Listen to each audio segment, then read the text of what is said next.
vamos continuar, né, para a gente encerrar o conteúdo. Ontem a gente estava estudando sobre texto, né, sobre a estrutura do texto, como o texto ele é formado, né. Então, dando continuidade ao assunto, a gente vai iniciar hoje com formalidade e informalidade.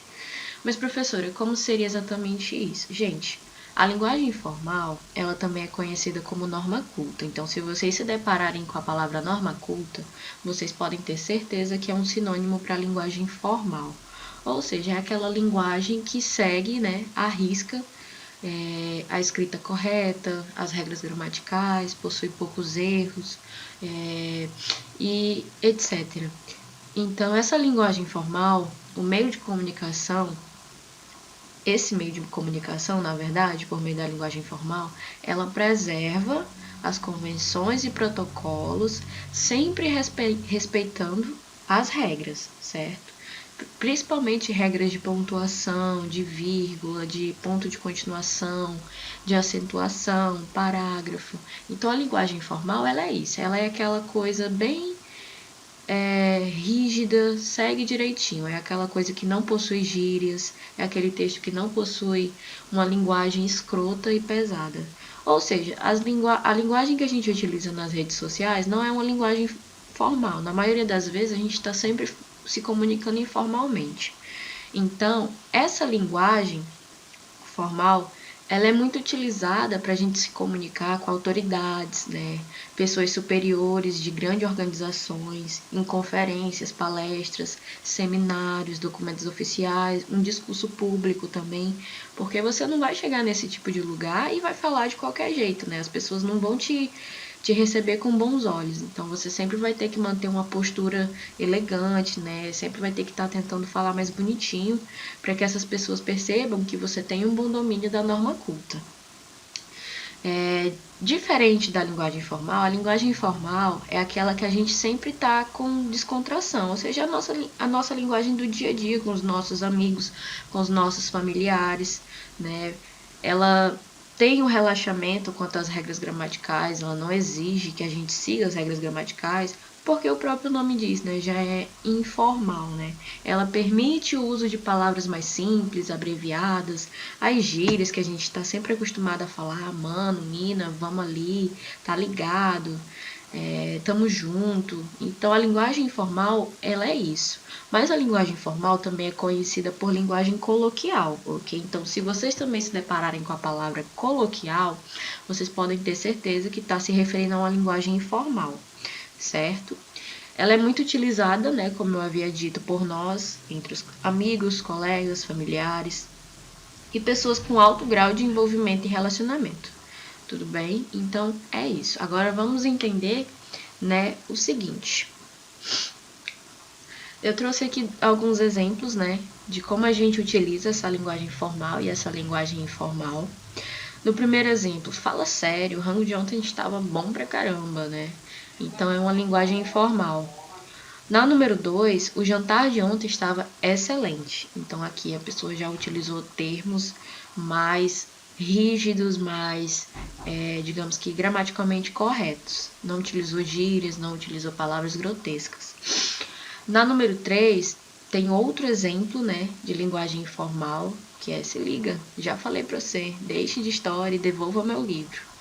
Na 4 já é formal, preste atenção, já avisei a você. Pare de inventar e, por favor, devolva o meu livro. Às vezes a gente vai se deparar com algumas questões de prova, perguntando, né, se aquele enunciado ele está formal ou está informal. Só que eles dificilmente colocam frases fáceis, né? Eles sempre vão colocar umas frases bem elaboradas, bem difíceis de entender. Mas se você se deparar com gírias, com palavras grotescas, sempre pode ter certeza que está se referindo a uma linguagem informal ou coloquial, né? Porque são sinônimos essas duas palavras, ambas abordam a mesma coisa. Aí o que acontece?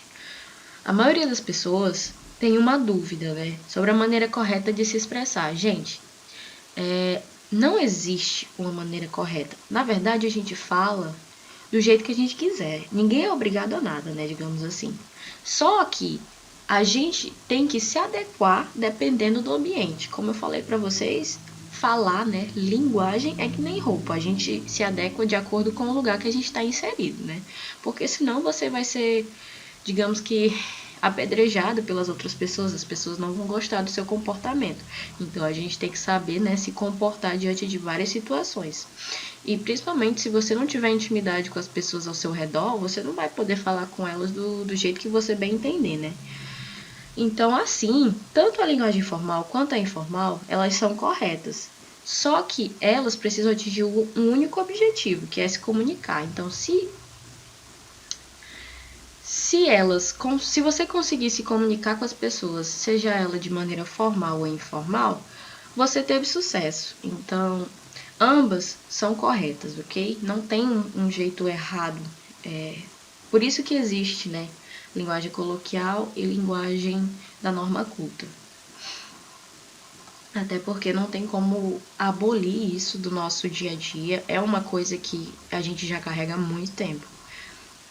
Aí eu trouxe aqui um exemplo de como eu posso dizer, de atividade, né? De questão, que cai muito em concurso, né? Então, quem vai prestar concurso aí um dia, né? Concurso na área da saúde, enfim, não sei, né? O que vocês pretendem, mas eu trouxe aqui um modelo, né? Da maioria das questões sobre linguagem formal e informal que cai em concurso é mais ou menos nesse nível aqui. Eles te dão um enunciado, né? Uma historinha, um trecho de uma história para vocês avaliarem. Aí aqui ele inicia: quer entrar? Pode entrar. Mas você sabia que eu moro aqui? Como é que sabia? Cavalo seu é esse só. Ixi, cavalo tá manco. Aguarde, presta mais não. Isso é uma tirinha, né, do João Guimarães Rosa, né? Aí aqui a questão pergunta: observando-se a variedade linguística de que se vale o falante do trecho acima, a gente percebe o uso de quê? Certo. A letra A avalia aqui uma linguagem marcada por construções sintáticas complexas e inapropriadas para o contexto, responsáveis por truncar a comunicação e dificultar o entendimento. Nada a ver isso aqui, né, gente? Porque não falou, né, se é linguagem formal, informal, só diz linguagem marcada, construção sintática, nada a ver isso aqui, é só para confundir a cabeça da gente. Aí a letra B aqui já fala: linguagem informal, utilizada pelas pessoas que dominam o nível culto da linguagem, sendo, portanto, adequada à situação em que o falante se encontra. Nada a ver isso aqui também, porque o cara ali não foi nada formal, ele utilizou gírias, ele utilizou palavras abreviadas, então ele não foi formal na fala dele. Letra C. Gírias e interjeições, como ishi e aguado, prioritariamente utilizadas entre os jovens, sendo assim compatíveis com a situação em que o falante se encontra. Muitas pessoas iriam acabar marcando essa alternativa, né? Só que só fala que ele utiliza gírias e interjeições, mas ele não diz se a linguagem é formal ou informal. E além disso, não dá para saber se isso é realmente um jovem que está falando. Pode ser um adulto, uma pessoa mais velha, né? Então, eles fazem esse tipo de questão assim bem elaborada já para confundir a cabeça da gente. Se a gente não prestar atenção, a gente acaba marcando logo de cara essa alternativa. Aí, lembram que eu falei que linguagem informal também é conhecida como coloquial? Aí tá aqui na alternativa letra D, que é o nosso gabarito. Coloquialismo e linguagem informal, né? Como Mercê e tá apropriados para a situação de formalidade em que o falante se encontra. Aqui sim é uma alternativa que se encontra completa, é a mais correta, né? Tá falando de coloquial, tá falando de linguagem informal, tá falando da informalidade e ele ainda destaca quais são os trechos que indicam essa informalidade. Então essa é a alternativa mais correta. Então lembre-se sempre de lembrar de coloquial e linguagem informal, ou quando ele solicitar uma questão sobre linguagem de norma culta, pode ter certeza que ele está falando de linguagem formal. Aí nós temos aqui alguns tipos e variações, né? Que existem dois jeitos, né? Os dialetos e os registros. Aí eu trouxe aqui uma imagem do Brasil, né? Cada região do Brasil possui suas variações. O que seriam os dialetos e registros? Dizem respeito às variedades encontradas na língua, principalmente na modalidade oral.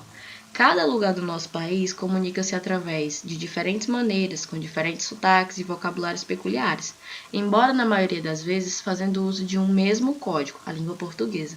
Então, independentemente do sotaque, a gente sempre vai estar utilizando o mesmo idioma, que é o nosso, né, a nossa língua portuguesa. Aí existem esses dois tipos de variações que a gente vai entender agora o que eles são. O primeiro, né, que é o dialetos, são as variedades encontradas na língua dentro de uma região ou território, né? Então, ele está ligado à região ou território.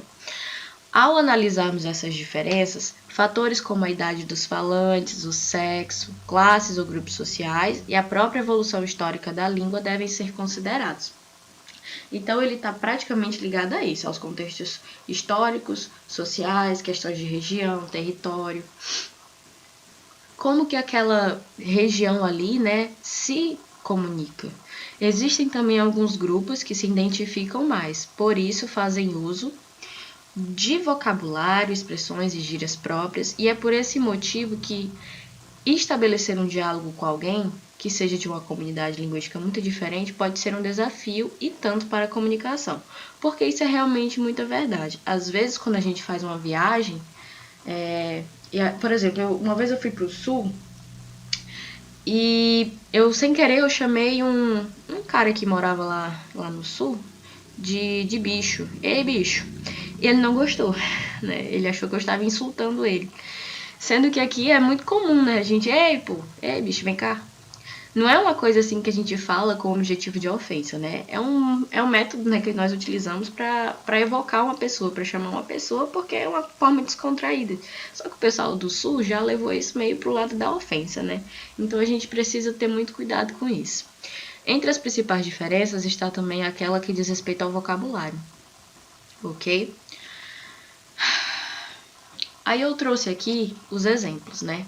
Todo mundo conhece a mandioca, todo mundo conhece o macaxeira ou aipim, certo? São 3 vocábulos para designar o mesmo alimento, né? Aqui eu conheço mais como macaxeira, né? Não sei vocês, mas aqui eu acho que macaxeira é o que mais domina na nossa região, né? Cada região do país utiliza um nome diferente. Lá no sul e no sudeste, a raiz é mais conhecida como aipim, né?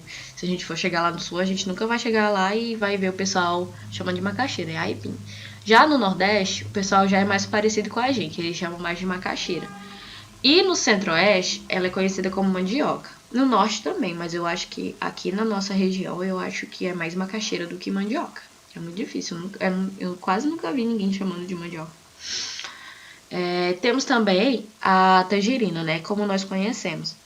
Mas ela também é chamada de bergamota e mexerica. São 3 termos, né, que referem-se a essa mesma fruta. Aí aqui fala que na região sul do Brasil, principalmente no Rio Grande do Sul e Santa Catarina, ela é conhecida como bergamota. Já no sudeste e nordeste, na sua cidade de Mandioca, qual a sua cidade? A moça que se pronunciou na aula. Que interessante. Então é verdade, né? Alguns pontos da região norte as pessoas chamam de mandioca. Entendi.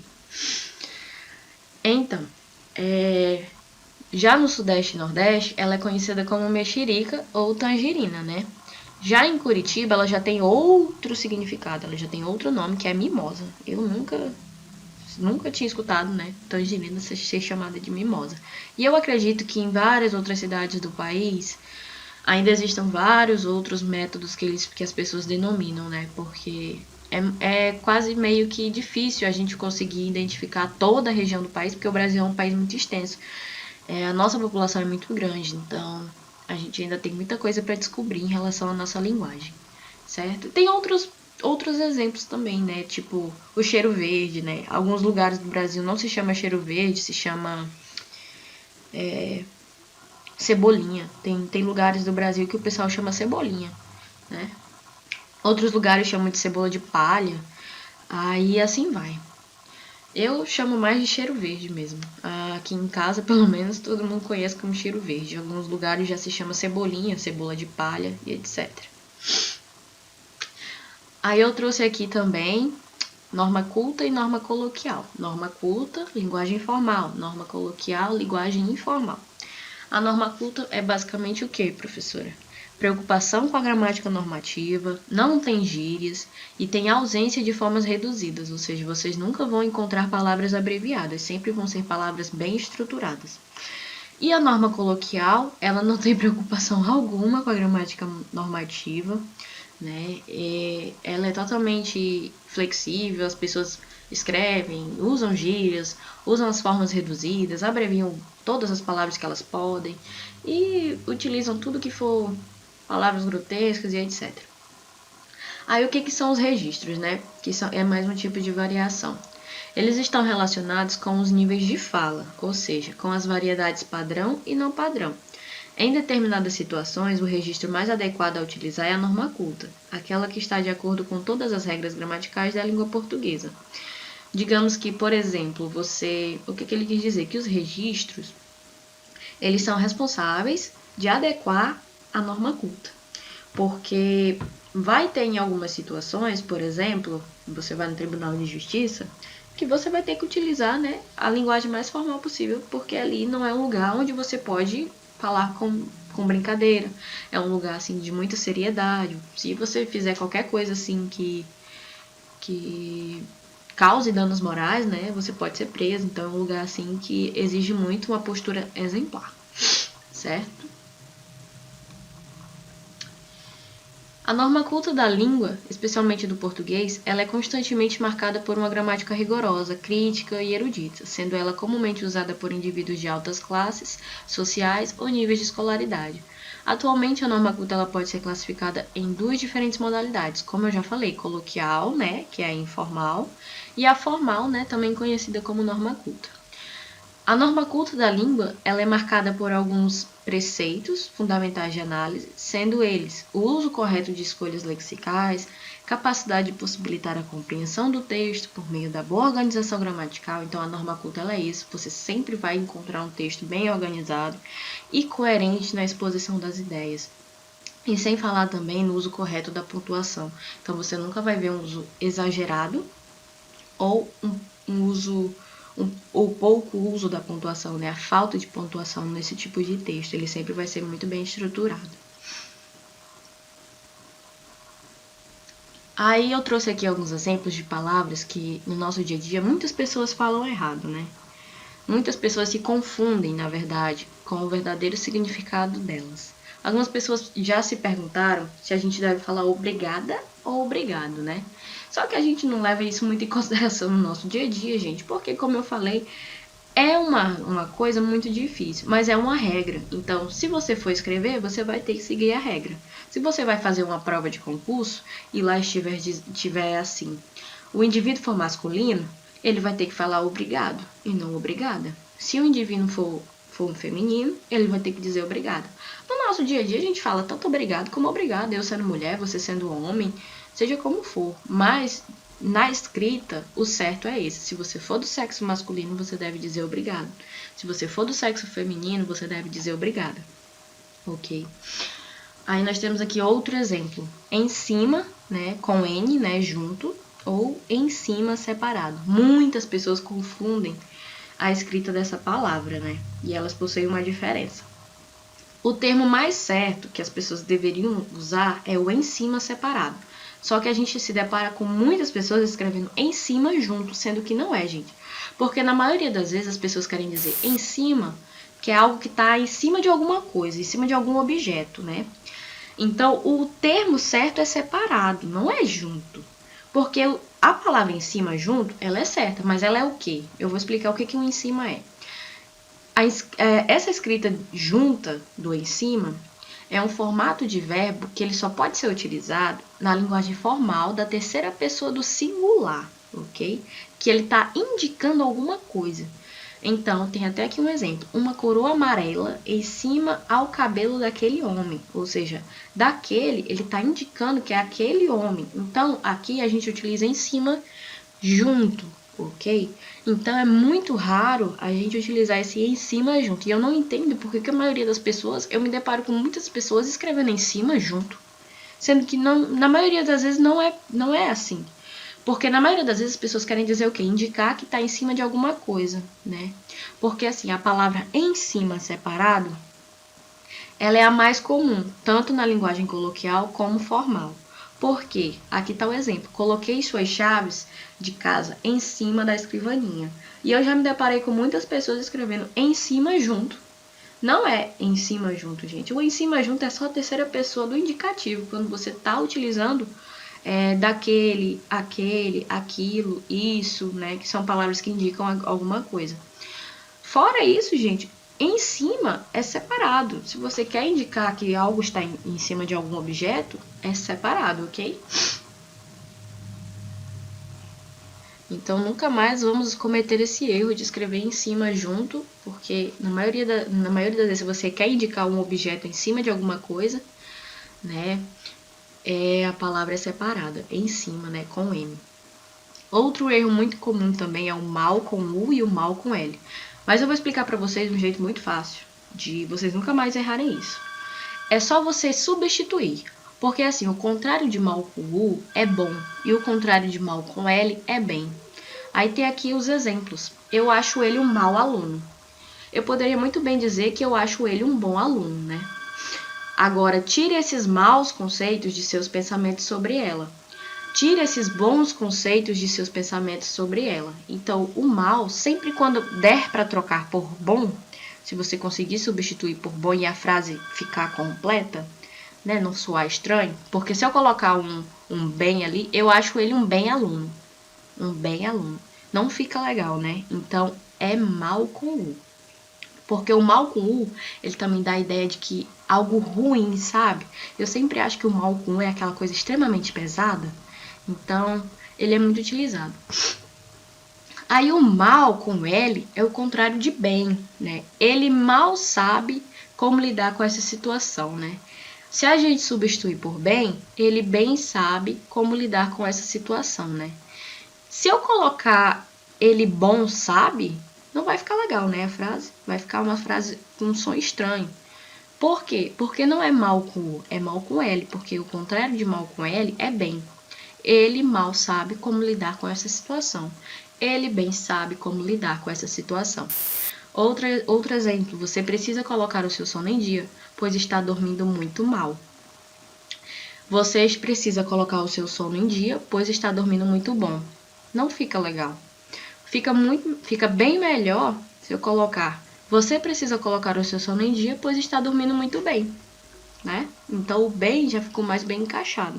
Por isso que a gente utiliza mal com L, né? Então nunca vão esquecer isso, não esqueçam mais isso. Mal com U é o contrário de bom, mal com L é o contrário de bem. Se você não sabe qual dos dois utilizar, só substitui. Se a frase fizer sentido, então é aquele termo, ok?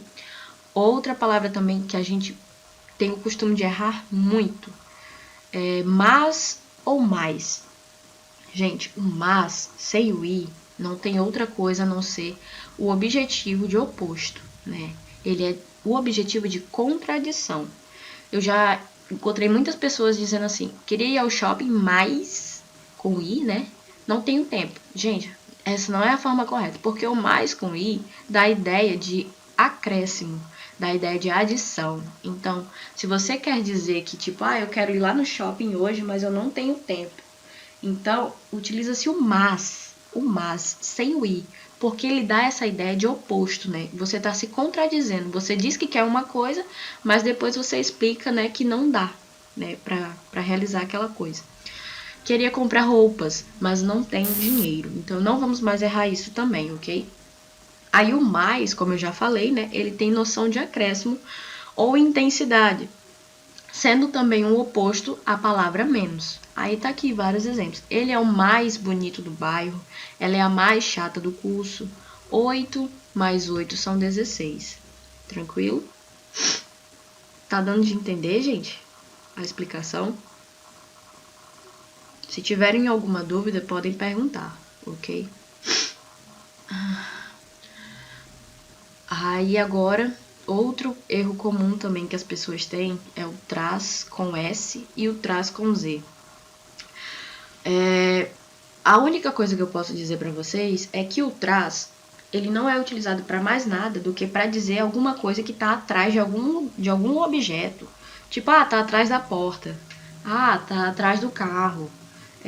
Tá por detrás da mesa. Tá por detrás da geladeira. Ele é somente para indicar que algo tá atrás de alguma coisa, né? Tá de trás de alguma coisa. Agora, o traz com Z é a ideia de trazer, né? A ideia de trouxe, né? Você me traz paz, você me traz felicidade, você me traz muito sentimento bom. Então ele tem essa referência de trazer, certo? De trouxe, trazer. Por isso que ele tem o final de dizer, porque é o verbo de trazer, certo? Então não vamos mais errar isso também. Traz é só quando você tá de trás de algum lugar, de trás de alguma porta, de trás de um guarda-roupa e assim por diante. E o traz é quando você trouxe alguma coisa, é do verbo trazer. Você me traz, você me trouxe alguma coisa, você me traz muita felicidade. Deixa eu só abrir aqui o coisa. Ok. Certo. Travou aqui.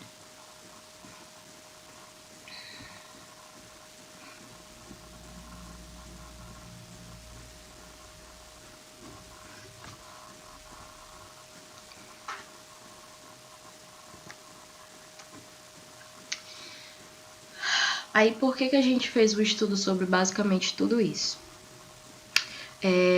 Para leitura, né, gente? Porque tudo isso que eu já expliquei, já no decorrer dessas aulas, é para a gente ter uma boa interpretação. Então, vamos refletir um pouco sobre a leitura rapidinho.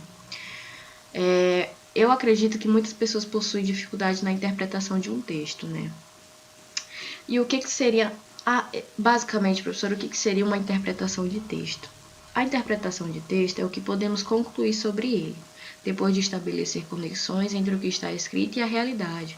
São as conclusões que podemos tirar com base nas ideias do autor, né? Então, muitas pessoas possuem dificuldade em interpretar os textos porque não possuem uma leitura muito atenta, né? E possuem pouco conhecimento da língua portuguesa. Por isso que é importante a gente conhecer a língua portuguesa, né?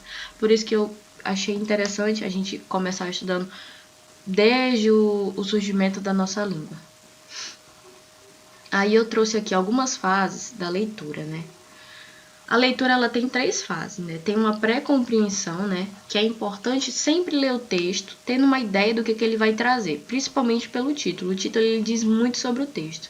Por exemplo, se você é estudante de jornalismo do primeiro ano e lê um texto que é do terceiro ano, talvez você vá ter sim mais dificuldade para ler o texto. Porque digamos que vocês são do primeiro período, né? Do curso de vocês. Aí, se você se deparar com o conteúdo lá do último período, talvez vocês não compreendam, porque vocês não têm uma noção base, né? Então, é importante a gente ter uma pré-compreensão. Aí, o que seria já a compreensão? É quando você já começou a compreender as ideias, né, daquele texto. É muito comum a gente ler, mas não entender o que leu. Porém, ter uma compreensão do que o texto está abordando, né? Então, de cara, a gente nunca vai entender o texto por completo. Por isso que às vezes a gente precisa ler mais de uma vez. Aí a interpretação é, por fim, quando você realmente entendeu o objetivo do texto, né? Depois da pré-compreensão e posteriormente da compreensão, é hora de interpretar, né? Que é quando você desenvolve um senso crítico a respeito daquele texto. E aí, você entendeu o quê? Qual foi a interpretação que você tirou desse texto, né? Então, ele amplia o seu horizonte de conhecimento. Então, esses são as 3 fases, né, de uma leitura de um texto: pré-compreensão, compreensão e interpretação. Aí eu trouxe aqui algumas dicas de como ler um bom texto. Sempre reler o texto, né, pois sempre uma segunda leitura pode apresentar aspectos surpreendentes. Retirar dele os tópicos frasais. Eu gosto muito, gente, de sair grifando os parágrafos, destacando aqueles pontos que eu acho interessante, né? Concentre-se nas ideias, né? Concentre-se naquilo que realmente te traz algum conhecimento, né? Porque às vezes a gente tá lendo e tem umas partes que não contribuem em nada, né? Então, grifa mais aquelas partes que te transmitem um conhecimento maior. Tem que ler com cuidado, Também é fundamental marcar as palavras, né? Se você não conhece alguma palavra, você marca e procura o significado daquela palavra. Nunca deixe de retornar ao texto, né? Digamos que se você não entendeu aquele parágrafo, leia novamente. Leia a frase anterior e a posterior para ter uma ideia do sentido global. Basicamente, deve-se alcançar 2 níveis da leitura, né? A informativa e de reconhecimento e a interpretativa, né? Que a interpretativa é o momento final, né? De uma leitura de um texto. Aí você pode fazer 3 perguntas ao texto para sua interpretação ficar melhor. Qual é a questão de que o texto está tratando, né? Qual o objetivo do texto? Ele está tratando de quê? Qual é a opinião do autor sobre a questão posta em discussão? Às vezes o autor ele dá a sua opinião, ele dá o seu posicionamento. Quais são os argumentos utilizados pelo autor para fundamentar a opinião dada? Ele utilizou que referências, que base ele utilizou? Ele utilizou uma revista, ele utilizou uma lei? Enfim, faça esses três tipos de pergunta, que elas ajudam bastante. Aí o texto técnico, né, que é o texto que vocês trabalham. A redação técnica, como eu já falei, ela é um texto redigido de maneira mais elaborada e formal, né? Como eu falei ontem, né, as diferenças entre ela e os textos literários. Os textos literários, né, eles utilizam aquela linguagem apelativa, conotativa, né? Já a nossa redação técnica, o nosso texto técnico, né? Ele já é objetivo, ele é imparcial e ele utiliza a linguagem denotativa, né, gente? Lembrando que linguagem denotativa, né, D de dicionário, é aquela coisa que é verídica, aquela coisa que é real. Aí quais são as características, né? São documentos oficiais que possuem a finalidade de informar, solicitar, registrar e esclarecer, dentre outros. Mais uma vez, estou aqui reforçando as características do texto, né, que vocês estão acostumados. Linguagem formal, objetiva, norma culta, texto do cotidiano como a ata, o currículo, relatório, atestado, dentre outros. Porque na área de vocês vão se deparar tanto com relatório como com atestado, entre outros, né? E também no meio acadêmico, porque vocês estão em formação, né? Então, vocês com certeza vocês fazem relatório, vocês fazem resumo, vocês fazem resenha e etc. Aí, qual é a estrutura, né? Como eu já falei, cada tipo de redação técnica apresenta uma estrutura específica. No entanto, algumas características são comuns a todos. Então, elas sempre vão aparecer com isso aqui. Toda redação técnica, ela é obrigatória ter isso aqui, né? O timbre, né? Que é, como eu falei ontem, é como se fosse o carimbo, como se fosse a marca da instituição. O destinatário, né, que é tipo para quem é a pessoa, né, o departamento, para onde você está direcionando essa redação. O título, né, ele é opcional. O tema, ele é obrigatório, né, porque o tema é o que vai dirigir o seu texto. O corpo do texto, né, que já é o desenvolvimento, lá você já está relatando o que está acontecendo. E por fim, as saudações finais, né, quando você já está apontando que está finalizando, e a sua assinatura. Vocês sempre vão ter que assinar, né, para as pessoas saberem quem foi que fez aquela redação, né, as pessoas saberem de quem é o dono. Aí, eu trouxe aqui vários tipos de redação, né? Ata, memorando, atestado, circular, carta comercial, relatório, requerimento, declaração, ofício, procuração, contrato, currículo. Percebem que todos eles fazem uso de uma linguagem formal? Vocês nunca vão encontrar esse tipo de documento com gírias, com palavrões e etc, né? Ninguém nunca vai se deparar com digamos que um atestado, ele escrito totalmente de forma grotesca. Aí o relatório, né, é um tipo de texto, né, que relata sobre algo, né, e o relatório é uma redação técnica, sendo muito importante, né, porque ela registra uma atividade, seja na escola, na universidade ou no trabalho. Aí eu tenho aqui um exemplo de relatório, dependendo do tipo de relatório, né, mas eles seguem esse padrão, é um padrão único, né, alguns possuem algo a mais. Tem que ter uma capa no seu relatório, né, também chamada de folha de rosto. Né, na faculdade, a gente se depara muito com isso. Todo relatório que a gente faz tem que ter uma capa e uma contracapa. Tem o índice, né, ou sumário, como ele também é conhecido, que é para a pessoa se localizar mais fácil no seu texto. Tem o título, né, ele também aparece na capa. Às vezes as pessoas não obrigam você a colocar um título, às vezes elas obrigam. Agora, introdução, desenvolvimento e conclusão é obrigatório. Na introdução, você sempre vai descrever, né, dar uma abertura do que o seu texto vai tratar. No desenvolvimento já é o seu texto, né? Tudo que você vai abordar vai estar ali no seu desenvolvimento.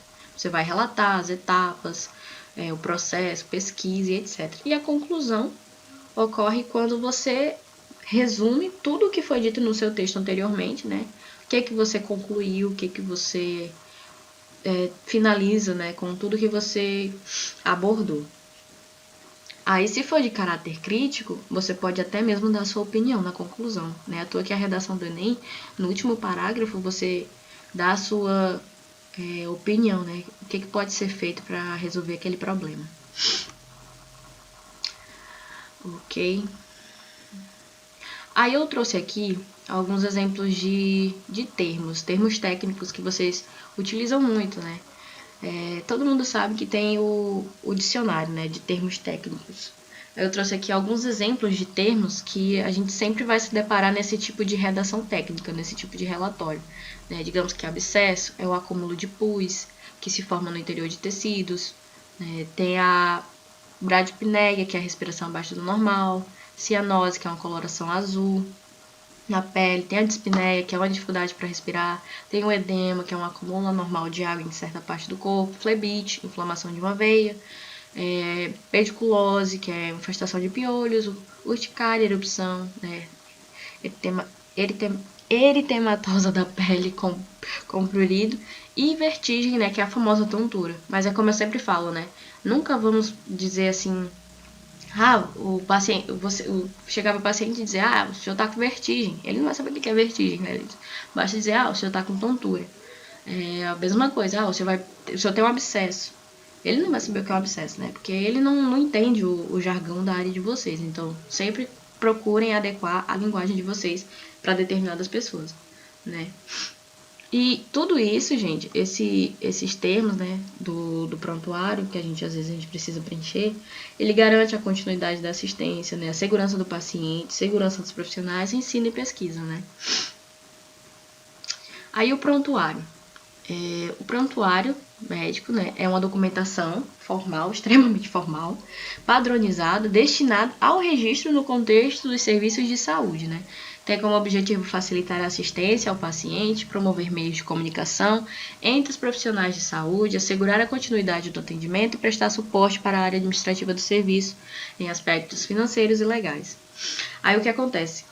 Quando você tem uma baixa qualidade no preenchimento desse tipo de redação técnica, desse tipo de relatório, você tem uma péssima leitura, né? E se a pessoa não consegue ler aquilo que você escreveu, você vai ter um diagnóstico ilegível, incoerente, incorreto, ausente, e isso dá um BO muito grande, é um problema muito grande, isso não pode acontecer, então sempre procurem preencher esse tipo de documentação, esse tipo de redação técnica da melhor maneira possível. Além disso, se você não preenche esse tipo de documento de forma adequada, isso acaba ferindo os direitos dos usuários. Digamos que é importante compreender as falhas desse tipo de preenchimento. A insuficiência ou prestação dessas informações para intervir e conscientizar os profissionais da saúde, especialmente os médicos, sobre a importância do preenchimento adequado dos prontuários, né? Então, se você se você vê alguma coisa errada e você não fala, né? Aí é complicado. Isso pode comprometer, né, a vida de alguém. Então, sempre procurem melhorar esse tipo de situação. Se você está vendo alguma coisa ilegível, inadequada, não tentem interpretar de qualquer maneira, porque às vezes você pode interpretar de uma maneira errada. Então, sempre procurem fazer uma leitura prévia, uma leitura bem elaborada, para depois fazer uma boa interpretação, né? Aí, eu trouxe aqui algumas formas, né, do que anotar nesse tipo de relatório, nesse tipo de texto técnico, né. Vocês sempre vão precisar fazer em ordem cronológica, sempre vai precisar fazer data, hora, completas, concisas e legíveis, sem rasuras, entre linhas, linhas em branco ou espaços, né. Precisa ser efetuado imediatamente após a prestação do cuidado. Precisa ser identificadas as assinaturas do profissional e carimbo. Sempre vocês vão ter que assinar, certo? para as pessoas saberem que você realizou aquele procedimento. O uso do carimbo profissional é obrigatório, de acordo com o artigo 5º da resolução do COFEM. Em caso de inobservância, o profissional infrator estará sujeito às normas contidas no Código de Ética, né? Então, isso está contido em lei. Porque se acontecer qualquer BO, as pessoas vão atrás de saber quem foi o responsável por aquela coisa, né? Ilegível, né? Aquele problema que aconteceu. Então, é obrigatório registrar qualquer atendimento prestado ao paciente por qualquer profissional de saúde, seja instituição hospitalar, consultório ou unidade de saúde.